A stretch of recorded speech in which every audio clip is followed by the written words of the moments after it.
All right, let's hear it. Let's do our big opening. Yes. Burgers. Woo! Woo! Hey, everybody. Hey, buddy. Sorry.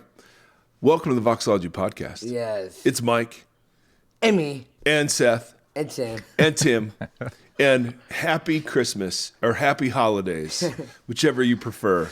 We're so glad it's Christmas break. We're recording, what is it? 3 days? 2 days? Yeah, 2 days. When's Christmas? Monday, right?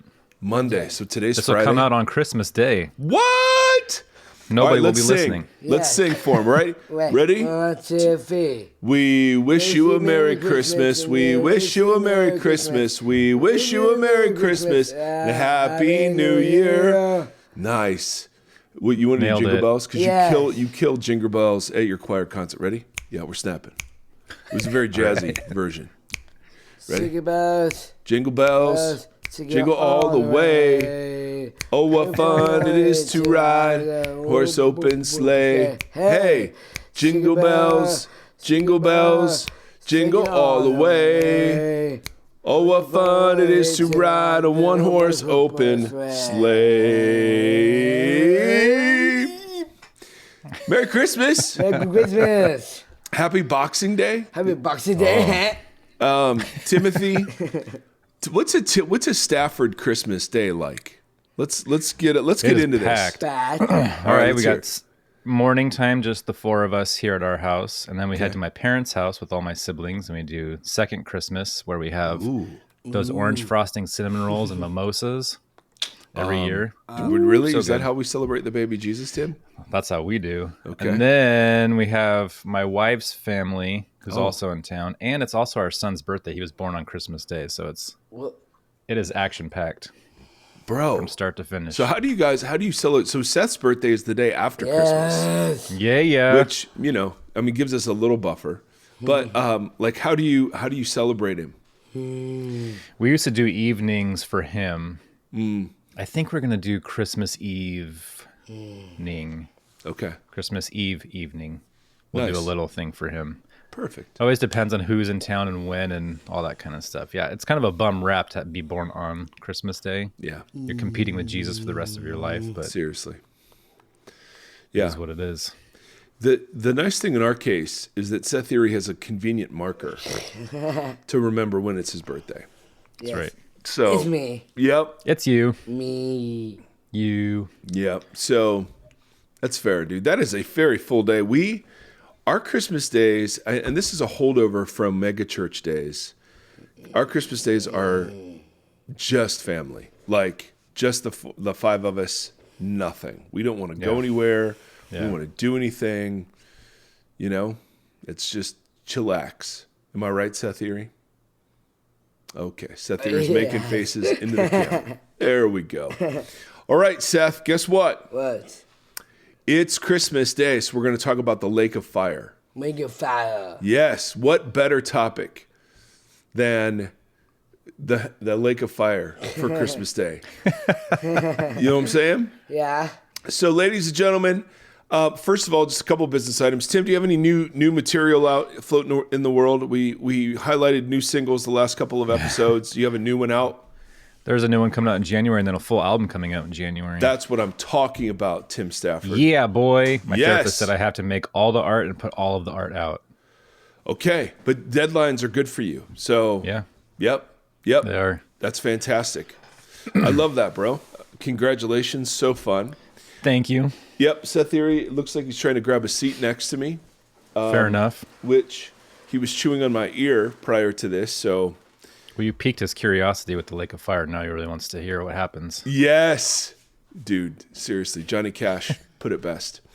I also want to say thank you for all of those of you who are emailing in about the non-friends, and our dear friend Lisa, starting to respond to those and send out the questionnaire.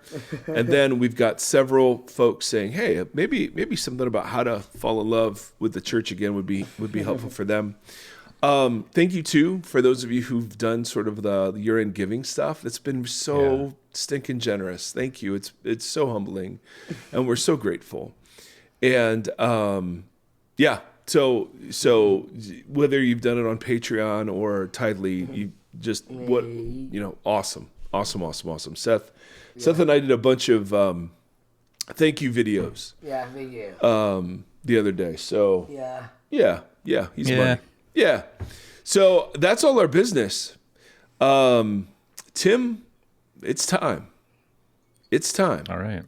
We have meandered our way almost an entire calendar year. Maybe we might spill over just a little into January with new creation, but that's fitting, right? Because it's January. Yeah. But we finally got to these images of judgment that sort of come before. It is funny that it landed on Christmas. I know, right? That come before the new creation. So there's almost a need for old creation to be judged, to be renewed, the truth to be told. Oh, are you out of here? Yeah. Okay. He sat down. He's like, nope, I'm out. Bye, guys. We're not doing anything fun right now. Bye, guys. Bye, Voxology Podcast. Bye, Voxology Podcast. Seth's out. And you know what? I think Seth speaks for a lot of us when he says that's about all he can handle. Thanks, Michael. Love you, son. Did you say thanks, Michael? Yeah. Yeah, I do. I get Michael or Dad Mike. Daddy Mike. Dad Mike. Yeah. I like that. Either. I respond to anything from that sweet boy. So just by way of review, before new creation launches, we get the culmination of all of these historical instances of the day of the Lord into one great day of the Lord. So Babylon has been judged in 17, 18, 19. Then Jesus in the middle of 19, or the beginning of 19 through the middle of 19, comes back, and we have 2 battle scenes, 2 judgment scenes, all sorts of theories how these things fit together. And anyone who is, coming at this saying, hey, this is how it is for sure, I think they're putting way too much confidence in something you cannot prove from the text. Yeah. And I think that does a lot of harm for people. So just by way of reminder, we have a final battle in 19, part 1, where the beasts, and now we realize one of the beasts, it also goes by the title false prophet. Both of them are thrown into the fiery lake of burning sulfur. Ooh, Bummer. this I know, right? This could be, here he is. This is my microwave repair person who Perfectly timed. Yep. No, he just texted. They'll be here shortly, Jay. And it was so funny because initially I had scheduled, and we have a brand new microwave. The microwave came with the house, and it's brand new and it's not heating. Everything, it counts down great. It spins great, but it doesn't do the thing it's supposed to do. Doesn't do the microwaving. Totally. So, and it was a great pivot, though. You're like thrown into the lake of burning sulfur, and here comes the microwave repairman now. Well, I had it set so that we were going to end recording, and then I had a 2-hour gap, and then the 2-hour window of his coming. But then they called this morning, and they're like, "Hey, the other guy was sick, but we have this window exactly when you'll be recording your podcast." Well, you know what? All the plans you can make, he will come like a thief in the night. Bro, this guy is announcing his coming. So with a trumpet blast and a text that said, "Hey, he'll be here shortly." So I know that will be really fun to edit. But we need a microwave. And this isn't one of those. This is one of those, like, it fits under the cabinets, and it's like this thing. You can't just, so we bought like a really cheap one in the meantime. Because on top of all this, Tim, and you talk about what belongs in the lake of fire. My dear wife does not belong in the lake of fire, but her shoulder. Way too long of a pause there. Her shoulder, she had rotator cuff surgery. So the microwave goes out when Dad is in charge of cooking. So it is, guys. That's why Jesus invented DoorDash. Yes. And all the wonderful fees that go with it. So anyway, that's what's happening in the Erre household. And then you have Seth, always trying to lick my ear, which not appropriate at all. So if we're a little little scattered. That's what's happening over here. Merry Christmas. It is. It's personified. All right. So we have the final battle. And at the end of that, the beasts are thrown into the fiery lake of burning sulfur. Then we have a judgment scene that's 6 verses that has evolved into this huge theological thing called the millennium, which is so dumb. I can hardly stand how dumb it is. And there, the dragon is thrown into the abyss for 1,000 years. Then we have the final battle, part 2. After the 1,000 years are over, we have the devil, dragon, Satan, he goes by all those names, thrown into the lake of burning sulfur where the beasts are. And then we have judgment scene number 2, the great white throne judgment, where death and Hades themselves are thrown into the lake of fire, and anyone not found in the Lamb's book of life is thrown into the lake of fire. So, because we take the text seriously, we have to wrestle with, okay, so what's the fiery lake of burning sulfur? What is that image? And not surprisingly, this is an image that comes from the Old Testament and does not have the connotation of eternal conscious torment. And so to all of our dear listeners who, and I've changed my mind on this. I mean, I just inherited a view of hell that said hell is real. Hell is eternal conscious torment. And it's deserved because you have, even though your sin was finite, it was committed against something that was infinitely precious and valuable. And so you deserve an infinite sort of punishment. And so, and that was the point of Christianity, was to accept Jesus so that you did not go to hell, which is what you deserve, but instead went to heaven, which was the gift by grace through faith in Jesus. So we always talked about that as like the fire insurance. Yeah, absolutely. And we're the salesman that go out and sell it. That's what pastoring was. That's what evangelism was. It was, I mean, come on, guys. And that was the sole point. Anything that distracted from that was secondary. That's why, so many churches are skeptical of social justice, because it's like, guys, our job is to get souls off the Titanic. It's not to rearrange the deck chairs as it's sinking. And part of what we've tried to argue, the book of Revelation isn't a picture of the Titanic that's sinking. It's a picture of something polluted that will be renewed. And so that gospel is not the gospel of the New Testament. It's not the thing that Jesus came to fix. The Old Testament does not end with everyone asking, how do we get all these souls into heaven, which is disembodied bliss. So like we ran the Titanic into the iceberg, but then Jesus fixed it. Well, okay. I think that there was no iceberg. The Titanic. He had given us captaincy of the Titanic, and we, in collusion with other powers and authorities, made it so that it no longer floats. And so Jesus talks about he calls it the restoration of all things, or the renewal of all things. There are these beautiful pictures we'll talk about when we get to new creation. But before we get there, everything that doesn't belong in new creation or is not aligned with new creation is thrown into the lake of fire. And so what is the lake of fire? Is the lake of fire a picture of eternal conscious torment, or is it a picture of the destruction of everything that opposes the purposes of God in the world? Not only that question is significant, but then after burning lakes of fire, we read about people who are outside the new city. I thought everyone was thrown into the lake of fire, but then we get a new image of people who are outside the gates of the new city. And so does this mean there'll be people in the future who aren't born yet who will reject this? And, I think all of those images cannot be pushed in very literal directions. Yeah. They're designed to both communicate one simple truth. God will contain and exterminate all of the evil and suffering that has polluted his creation.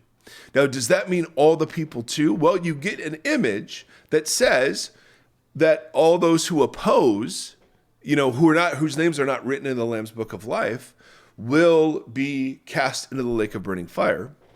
And then you get 3 different vice lists of people who commit certain kinds of sins who are excluded from life in the city. So it's a jumble of images, but that shouldn't surprise us right now. This has been true of Revelation the whole way. Revelation delights in making the same point using imagery that is getting kind of repurposed through Jesus into the New Testament story, but is dealing very clearly with Old Testament themes. So let's deal first with the burning lake of sulfur. All right? but this, when I dove into this years ago, I was staggered by the fact, I mean, I've had seminary professors, a dear friend of mine, come after me pretty hard when I started saying, hey, I'm not sure this eternal conscious torment thing is really the primary way the Bible describes this. Right. I mean, I was uninvited from national speaking engagements. Like this is such a central part of our faith. And there's an undercurrent of, well, if you get rid of hell, why would you follow Jesus? First of all, no one's getting rid of hell. It's in there. Jesus deals with it. He warns people about it. And obviously, Revelation warns people about it too. So it's obviously something. Something, yeah. The question of what is it, where is it, and who goes there, I don't think is as clear as my evangelical heritage said it was. But if you dare question that, you are on the short, journey to heresy. And I don't know. I want everyone to go and be with God forever because that's what God wants. I mean, God says that multiple times throughout the text. Mm-hmm. And so do I think he honors the dignity of human people by allowing them to stand by their agency? I do. But whether or not we actually all get a shot to see what it is that we're saying no to, I'm open to the possibility that everyone gets that opportunity because God, if God really is who God says God is, then God wants everyone to be a part of the family. Yeah. So I am very open to that. The problem that I see is that Jesus is warning us against something. Mm-hmm. And there have to be consequences to the ways in which we live and do harm to each other. There have to be. So judgment is real. Judgment is awful. Judgment is coming. Yes. And speaking of coming, there's the microwave guy. Your meal's ready. Which is perfect, but hopefully it will be. All right, so let me just take a brief moment, and you can keep all of this in. The chicken is in the oven. Oh, Bonnie. All right, let me just... Okay. All right, so, and the poor guy walking into this conversation without any context. I was thinking about that earlier when you said he was coming. It's like, dude, I'm just here to fix a microwave. I'm not here to talk about any other kind of heat. All right. So we've got to deal. Excuse me, Mr. Microwave Man. Have you accepted the Lord Jesus Christ? Yeah, exactly. So we've got to deal with lakes of fire and burning sulfur. So those are the images, and some sort of torment that's day or night. So it's funny how much money we pay to go to hot springs, which are basically little boiling sulfur lakes. Ooh. First of all, I don't think I've ever paid money. You've never gone to a hot spring? No, that's called a jacuzzi, my friend, and I guess those cost money too. But, I'd prefer that over the sulfuric smell. That's fair. Yeah, that's fair. Anyway, all right, so not shockingly, this goes back to Daniel. And like we've said, guys, so much of Revelation is the retooling of Daniel and the fulfillment. So if you have your Daniel ears on, all of this is like, yep, beast, check. Yep, thrones. Yep, you bet. Books are open. Yes, absolutely. This is all saying, here we go. This is it. So Daniel 7, verse 9. As I looked, thrones were set in place, and the Ancient of Days took a seat. His clothing was as white as snow. The hair of his head was white like wool. Remember, these are things that were described of Jesus earlier in the book. His throne was flaming with fire, and its wheels were ablaze. How do you get wheels on a throne? But I love it. Maybe, I don't know, a chariot image? Not sure. Now, A DeLorean? Now, that's funny. Here's where we go. A river of fire was flowing, coming out from before him. So this is the first time we meet a river of fire. All right? Thousands upon thousands attended him. 10,000 times 10,000 stood before him. The court was seated. The books were open. We read about that last. We read about the books already. Then I continued to watch because of the boastful words the horn was speaking. Now remember, horns belong to beasts. Horns are symbols of power, usually royal figures. The beast is usually a nation, at least in Daniel it was. I kept looking until the beast was slain and its body destroyed and thrown into the blazing fire. So this is the first time a beast is thrown into the fire. Now, what happens when we get to Revelation? We have 2 judgment scenes and 2 battle scenes where beasts get thrown into the fire, right? So this is not new imagery. And clearly Daniel is talking about nations. So how does a nation get thrown into the fire? I think that a nation gets destroyed is the picture. The other beasts, the other beast did something too. Hold on, I lost that second. Oh, the other beasts had been stripped of their authority, but were allowed to live for a period of time. Okay, great. All right, so we get kind of a river of fire, or the blazing fire, and the beast being thrown in. That's a Daniel image. Now, the burning sulfur, the smoke rising day and night, that image, that comes from Genesis. It's a heartwarming story called Sodom and Gomorrah. And we've got ladies turning to salt. We've got just so much weird that is happening in this story. Then God rained down burning sulfur. So now we get burning sulfur on Sodom and Gomorrah from the Lord out of the heavens. Thus he overthrew those cities and the entire plain, destroying all those living in the cities and also the vegetation in the land. So burning sulfur destroys, right? That's it. The city was destroyed. Early the next morning, Abram got up and returned to the place where he had stood before the Lord. He looked down towards Sodom and Gomorrah, towards all the land of the plain, and he saw dense smoke rising from the land like smoke from a furnace.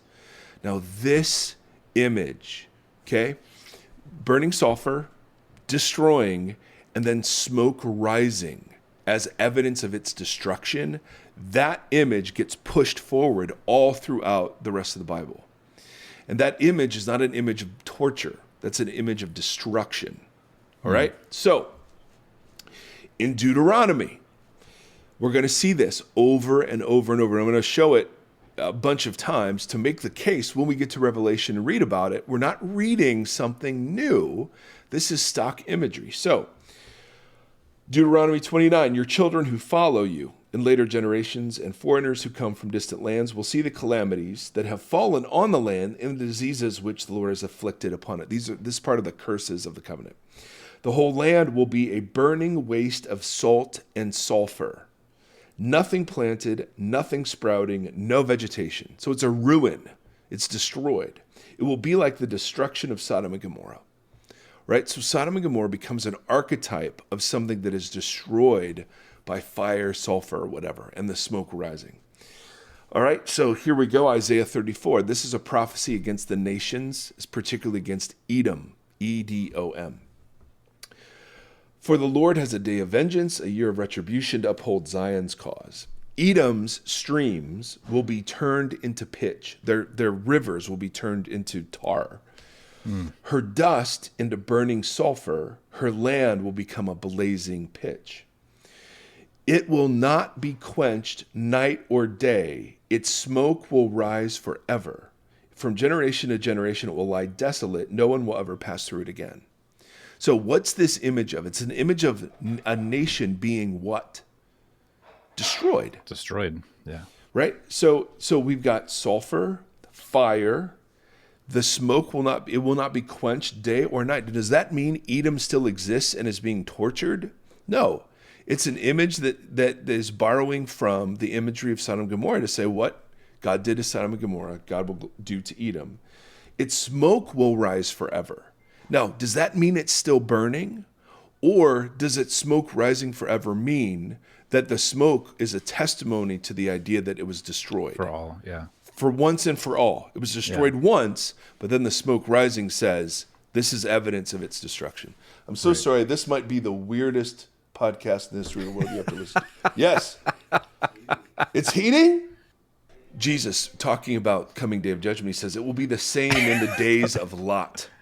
People were eating and drinking, buying and selling, planting and building. But the day Lot left Sodom, fire and sulfur rained down from heaven, and what? Destroyed them all. Okay? 2 Peter number 2. 2 Peter number 2. How about 2 Peter 2? If God condemned the cities of Sodom and Gomorrah by burning them to ashes and made them an example of what is to happen to the ungodly, and then he goes on to finish a thought. But it's interesting. Sodom and Gomorrah, that smoke, fire rising, that was an image of destruction. It was not an image of torture, for crying out loud. Jude. Hey, Jude. Jude 1. In a similar way, Sodom and Gomorrah and the surrounding towns gave themselves up to sexual morality and perversion. They serve as an example of those who suffer the punishment of eternal fire. Ooh, now we have eternal fire. Okay.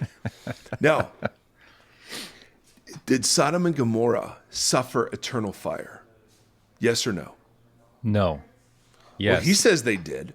Yeah. But what kind of fire are we talking about when he says the word eternal? Is Sodom and Gomorrah still burning? The smoke is still rising. Which is a picture of what? That it was destroyed by fire. An eternal kind of fire. Sodom and Gomorrah isn't eternal, but the fire that destroyed it was an eternal kind of fire. So that's the distinct. It's an eternal kind of fire. Yes.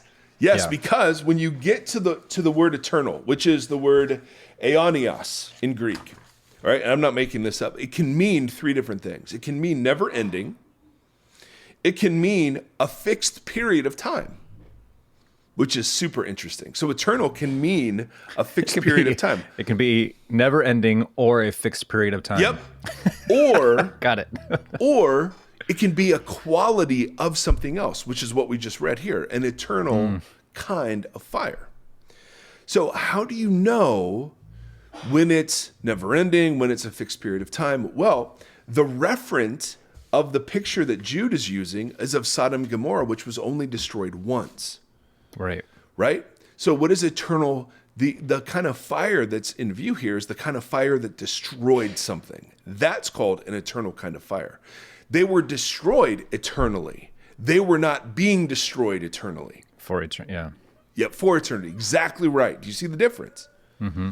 So when we get, and this is the number one passage that proponents of eternal conscious torment will point to. So it's in Revelation 14. We haven't hit it till now, but notice a third angel followed them and said in a loud voice, if anyone worships the beast and its image and receives its mark on their forehead or on their hand, they too will drink the wine of God's fury, which has been poured to full strength into the cup of his wrath. Again, all Old Testament imagery. They will be tormented with burning sulfur in the presence of the holy angels and the Lamb. And the smoke of their torment will rise forever and ever. There will be no rest, day or night, for those who worship the beast and its image, or for anyone who receives the mark of his name. All right, so look at the words we've got here. All right, so they will be tormented with burning sulfur. The instant you hear burning sulfur, you're like, oh yeah. Sodom and Gomorrah, absolutely. They will be tormented with burning sulfur. Ooh, that's an interesting word. And when you look at that word, it has some nuances that we're not going to get to just yet. But then the big argument is, look, this next line, and the smoke of their torment will rise forever and ever. So when we go back into the Sodom and Gomorrah imagery, right? And he says about Edom, a nation that he's about to destroy, the smoke will rise forever and ever. Again, is he torturing the city, or does it just mean, is it an image that he destroyed it? Yeah. To me, it is absolutely clear that these are all images of destruction. Now, we'll get to who in a second, all right? But I just want to argue this, when we're throwing things into the lake of burning sulfur, these are images of destruction. No one in the original audience was thinking, oh, he's going to torture people forever. Burning sulfur destroys things, right? This is an eternal fire. And what it does, it's the effects of it are eternal. Yeah. Right? And the smoke rising from their torment is just a monument to the fact that they're destroyed. Yeah. Make sense? Yep. This again, and there are counters to this, and I understand that. But I don't think they're very good ones, and I don't think they do justice to the Old Testament backdrop of what these symbols would have meant. Yeah, which it's directly pulling from. That's it. Yeah. That's the really big part here. So when we get to nations, so we get back to 19, and it says, oh yeah. Here's the final battle, part 1. Beasts are thrown into the fiery lake of burning sulfur. You're like, oh, well, exactly. That's where they go. That's Daniel 7. That's what God does to nations. Yeah. And then the dragon is thrown into the abyss, which is, abyss has this, it's the realm of death. It's for 1,000 years, which we know to be a symbolic number. Then the devil dragon is thrown into the lake of burning sulfur. Like, yeah, this is the kind of fire that destroys. Absolutely. Death and Hades are thrown to the lake of fire. And then anyone not found in the Lamb's Book of Life is thrown into the lake of fire. Now, all of this says destruction. But you have this one verse in Revelation 14 that says, hey, they're going to be tormented, and the smoke of their torment will rise forever and ever. It's just a monument of their destruction. Yeah. All right. One scholar put it this way, and I think he's dead on. He says the language and images of death and destruction symbolize incomprehensible, if disturbing, idiom, the universality and the finality of God's ultimate eradication of evil, rather than the means by which God brings about that eradication. So it's describing, so it would be like if I said, like if I were writing Revelation today and I said, okay, picture a mushroom cloud. Like all of the armies of the earth line up against God, and then all of a sudden I saw a mushroom cloud spreading over the earth, destroying everyone in its path. Does that mean that God is literally going to use a nuclear weapon? Or is that our image of something that destroys completely? Right. So fiery lakes of burning sulfur are images of things that destroy completely. Make sense? Yeah. All right. Now, let's get into the second image of judgment that we find. The second image of judgment is being left outside of the city. So there are 3 texts that are vice lists that are it's a common first century form of writing where you would list sins that have things in common. Maybe they go from least to greatest, or it's just a way of making a rhetorical point. All right. Now let's read 3 examples of these people being left outside of the city. Revelation 21:7. Revelation 21 begins with, and I saw new heavens and a new earth coming down out of the holy city. Those who are victorious will inherit all this, and I will be their God, and they will be my people. But the cowardly, the unbelieving, the vile, the murderers, the sexually immoral, those who practice magic arts, the idolaters, and all the liars, they will be consigned to the fiery lake of burning sulfur.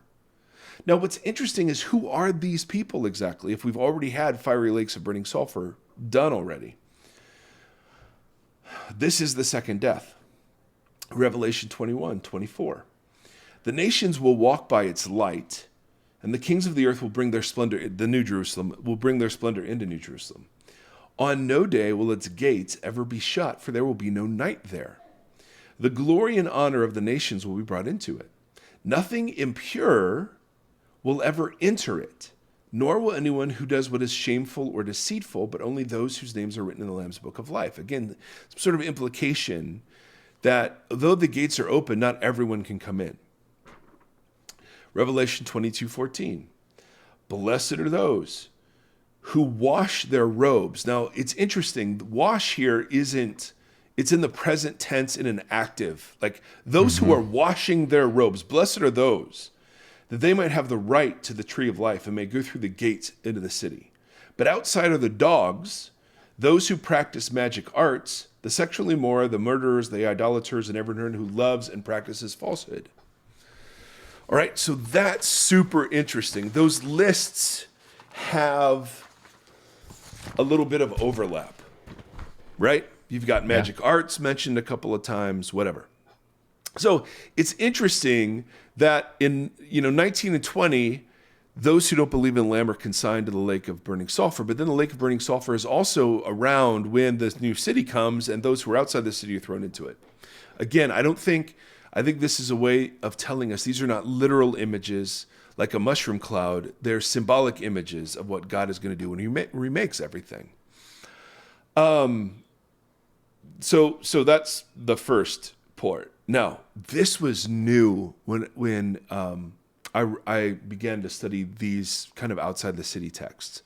There were a number of scholars who argued that what these vice lists have in common is that they are all the sins of, they are sins of empire, which makes sense in light of the critique everything else of everything else against empire. And so these are the vices that characterize any form of Babylon, right? Whether it's the Roman form, the Israelite form, the Egyptian form, the American form, the whatever form. So there are 8 types of imperial vices that are mentioned in these 3 lists: murder, prostitution, illusion, sorcery, worship of idols, abominable practices, cowardice, and faithlessness. They do not correspond to any particular practice in the Roman Empire, but together they make up the community of people that we met who are within the church who are following these false teachers. Does that make sense? So the scholar then writes this: who is this warning given to? The vices that characterize Babylon and exclude people from the New Jerusalem were not simply those that characterize the imperial elite or the non-believer. In fact, it was the practice of these vices by members of the church that constituted the crisis that pervades the pages of Revelation. Those who professed allegiance to Jesus were practicing them. That constituted the greatest scandal. Thus, among those who found themselves on the outside of New Jerusalem were members of the church who had not repented of the sins of empire. Bro. Now, doesn't that line up with the whole way the book is really presented? Does. And the thing is, it's so much more, I don't know. Hold on. We got a report. Coming from Microwave Guy. I don't know where we were. Oh, the dagger. The dagger of Revelation. See, this is what's so great. And this is why this totally fits in with Jesus's use of Gehenna in the Gospels, where he's bringing it up in religious contexts. And so if the crisis of Revelation is that the churches are collaborating, not all of them, some of them, and Revelation gives us an image of the risen Jesus among the churches that is both comforting and confronting, right? And like terrifying. Then it totally makes sense that the end of Revelation would tie into all of the promises that are given to the 7 churches, right? We see all of that in Revelation 21 and 22, new names and hidden manna and all the things. But it also would make sense that the consequences of not coming out of the practices of Babylon would be highlighted too. Yeah. And using imagery, like if you're not resisting the beast, you are the beast. Mm-hmm. and you will go down with the beast as it goes down. I mean, it totally, for me, this makes so much sense. And so the object, when I read Revelation, I'm not thinking of America. I'm not thinking of anybody but Mike Erre and the community of which I'm a part. Because then I have to ask, and that is the point of Revelation, to comfort those who've been brought low by empire and to afflict those who have partnered with empire. And I'm a partner with empire. I have to be because of my way of living. I have to be because of my income and whatever else, right? The object of the warnings of Revelation are not countries, but me as somebody sitting in the church in the community of which I'm a part, which totally makes sense. And to me, that's way more scandalous than God writing, okay, guys, here's the choice for everybody. You accept me, right. You're in, you don't, you're burned. End of story. Well, it's just there's no congruency with Jesus' teaching then either, because it's so much of it was rebuking those power over structures. And so you'd have this one gospel message that we grew up with that was like, pray the prayer to avoid burning forever. The end. Yeah. And then Jesus out here doing all this other stuff. And it's like, well, it's like we're holding two different things that are supposed to be truths, but they don't reconcile to each other. Exactly. But this theme that runs, this theme of injustice and making all things new and leveling. Empires build structures that oppress and oppress. Yep.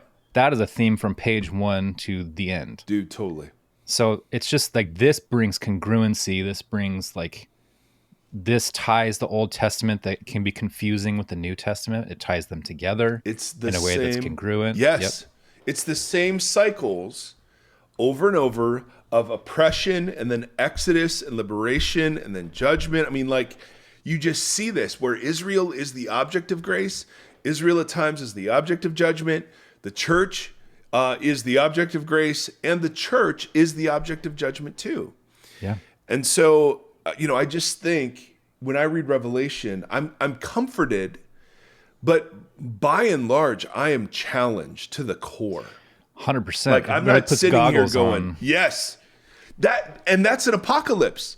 It's an unveiling of, I think I'm just this neutral moral agent in the world. Which is totally how at least I grew up in this kind of commentary, or this, like, I am only a spectator. That's right. That's like looking at all this like, oh, whoa, crazy. It's like saying, well, listen, I didn't own slaves, so racism doesn't apply. Yes. I'm not oppressing poor people, so I shouldn't feel badly about being rich. But I'm working with the systems that do exactly those things. Yep. Just got a new iPhone. No, not even a hesitation of where that thing comes from or the working conditions that make it. Yep. And what Revelation does is it goes, that I've got to care about that. I've got to care about that because the life of convenience and at cheap goods at the lowest cost, the highest level of convenience to me and delivery, and I mean almost all of our Christmas shopping is done on Amazon. And what's that? I mean, it's just and what Revelation does, and it's exactly what the Old Testament prophets did. Is that you can't separate out your love for God and your love for your neighbor in creation. Those are the same things. Yeah. And so as much as, and that's why, we made salvation a disembodied thing so that it didn't matter how we treated anybody else. Yep. So, bro, this Revelation to me has become the best book by which to live in 21st century America. Not because it's some end of times calendar, but rather it forces me to ask questions that I would rather not ask. Yeah, about almost everything in your daily life. That's right. My daily practices. How am I complicit with empire? How am I resisting empire?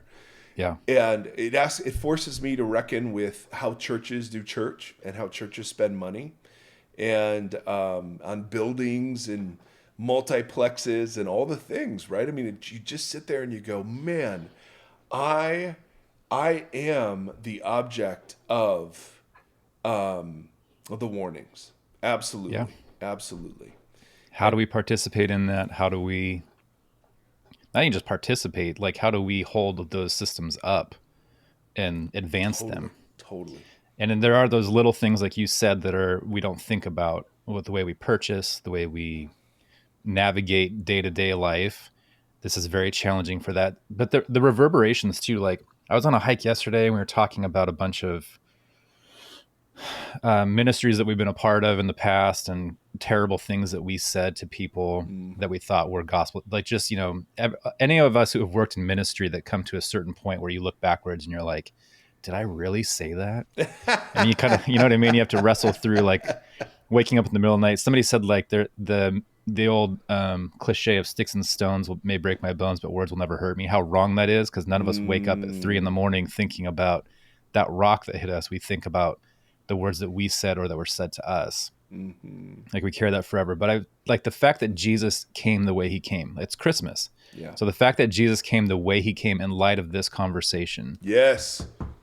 If it was the other, if Revelation was to be read the way that we grew up reading it, then it would have made more sense that he showed up as a dominant force. Yes. But instead he came this other way and then advocated for it. It all makes sense. Just advocating for the least of these, the meek, all of that. Like it just makes sense. Yeah. And that was the biggest thing that got me out of like the evangelism idea. The focus of my life isn't to be on non-Christians. The focus of my life is me and the church and faithfulness and what God does with people who don't know him. I have no idea. I don't.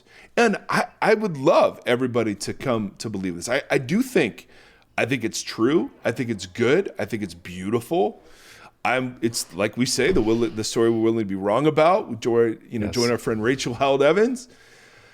But, Gambas started talking about this years ago, that the object of the subject, the object of the New Testament's encouragements and warnings, I mean, it's the church. It's not the world. Mm-hmm. The New Testament isn't addressed to the world to get all those people shaped up. It's like the church to actually reflect Jesus. Well, and those ideas of who Jesus rebuked and why, with eating or just different things, right? So it's very consistent.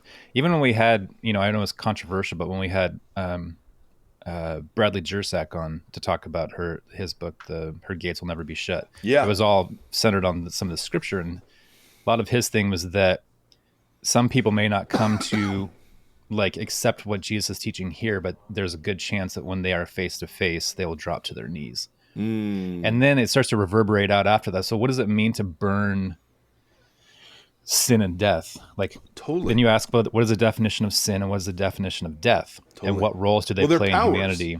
Well, they're powers. So, that's the thing. So that's what becomes interesting, right? Because then it's not a burning of circumstantial, or it's not a. It's I don't know. It's just very interesting. Like, so when you said, I don't know if people will come to know Jesus or know God, so then I start asking those questions. What does it mean to know God? Mm-hmm. What does it mean to be a Christian? Mm-hmm. What does it mean to take on those names? Because all of that plays a role in this conversation, but it's not exactly the role of which that we grew up in the evangelical model with. So it's just, it begs more questions, which is what you just said, right? Like Revelation it confronts you and makes you kind of open your eyes, take a breath, look around. How am I participating in this kind of stuff? All that stuff does that as well. Yeah. Like it begs you to ask questions of these things to really fully understand what is the intent of humanity. Yeah. If sin is missing the mark of being fully human, how do sin and death participate in us being what God intended in the garden? Yep. Yes. And that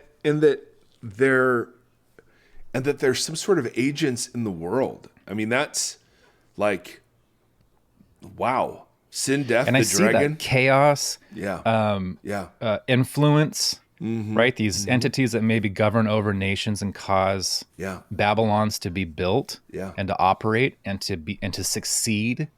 Well, isn't that the critique of Israel now, right? They're the victim of this horrific attack. And then are they themselves, and I don't know the answer to this. I don't know that I trust the numbers. And I'm just not an expert. I don't know. Yeah. But I do know that no amount of the death of children is ever going to bring back 1,500 Israeli lives. And is it possible to become the beast you're fighting against? Oh, yes, it is. Yeah. Oh, yes, it is. And I don't know if that's happening. Some of what I see seems to suggest, okay, it's what happened after 9/11 for us, that we became the beast. And like many, I was cheering for it. Yeah, we justified really, really unfounded violence against people that were not necessarily, Yeah. So it's just and then hindsight, we look back and it's like, I don't know. It does reverberate out because you'll look back in hindsight on wars and who our nations become friends with and who we don't. And you look back and you're like, why did so many people die in this particular conflict? And for us, we had the thousands that died on 9/11, the thousands that died in the wars of Iraq, Afghanistan, wherever. And that's all we mourn. That's all I ever care about. I don't care about the hundreds of thousands of deaths of anybody else who was an image bearer. You know what I mean? It's kind of like American lives are more precious. And when you start as a Jesus follower, like to resist that, for me anyway, has been hard because I don't believe that. But I find myself, if I'm not aware, subconsciously going, well, how many Americans died? So how many Americans died in Israel? And that's my level of, like concern. And I'm just like, man, that is so not what we're talking about. So all that is to say, it shows the stuff with the worship conversation too, with the counter programming and resistance and that kind of stuff. And how did those serve this conversation? Yes, exactly. It's all connected. I love it though, because how many times have we had the conversation about we always make the joke of so it is important to read the Old Testament whenever we're talking about some random topic or theme, but this series has really shown the importance of the connection of why Jesus references what he does and why the apostles reference what they do. And when you don't, or if you read it wrongly, because the dispensationalists will look at Old Testament and go, yep, that thing is predictive and prophetic, and it totally makes sense in Revelation. Right. And so, yes, but you can see if you avoid Old Testament altogether, then you're at the mercy of whatever you think Revelation means. Like there's nothing to tether you to how they would have understood this, or, otherwise you're just imagining Apache helicopters or something. It just shows we talk about with lament, and we talked about it in Advent with my kids last night or 2 nights ago, how open God is to asking hard questions and to questioning and to wrestling, that God is open to those things. He's not afraid of your doubt or your questioning and that kind of stuff. But I think that's so important, even with as people are listening to this and they're having to ask hard questions of what they were raised with. And they're afraid to ask those questions, right? They're afraid to wrestle with some of these connecting things because it unravels a lot of what they has been foundation of their faith. Whether it was comforting or not, it was foundational. And so it's giving people freedom to ask really hard questions and to wrestle with really hard themes and ideas is okay. Yep. It's okay to sit there and listen to this and to be encouraged or discouraged or afraid or whatever, we're all wired so differently. We handle this kind of stuff so differently, but I think it's so important that permission is granted. Not that we're the people that give the permission. God gave the permission for you to wrestle and to ask hard questions and to seek. Sure. Well, and just the way the stories about God are included. I mean, they're provoking and intended to provoke those kinds of reactions. It's so provoking. Yep. So exactly. I mean, here we are. We're chewing intentionally on provocative. Yes, we're chewing on stuff. And that's the way it's supposed to be. That's why, There's that's something to that. Yeah, I really think there is. And I think that's one of the reasons why the Bible comes to us as it does. God could have given us stone tablets. Totally. He's done that. 100%. But he gives us this really human, divine, messy, beautiful thing. And then did it himself, became a divine human. Totally. To experience the mess. Yeah. All right. So friends, Merry Christmas. Merry Christmas to you.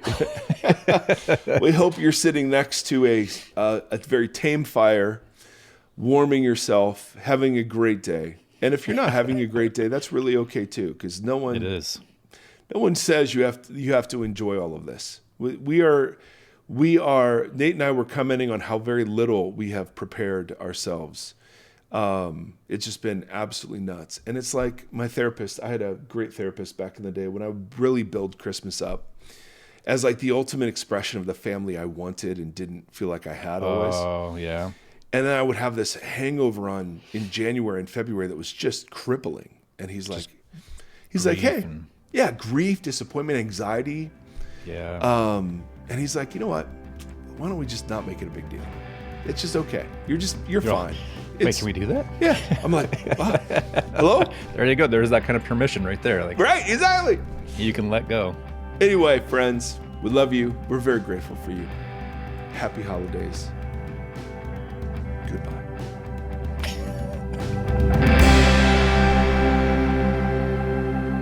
Thank you for listening to this conversation. The Voxology Podcast is a 501c3 nonprofit organization that is made possible by listeners just like you. If you'd like to partner with us, you can do so at patreon.com/Voxology Podcast or on Tithely, tithe.ly, search Voxology Podcast. You can interact with the hosts on Facebook /Voxology Podcast or on Instagram at Voxology Podcast and on Twitter or X, whatever it is, at Mike Erie. Thank you for walking this long road with us.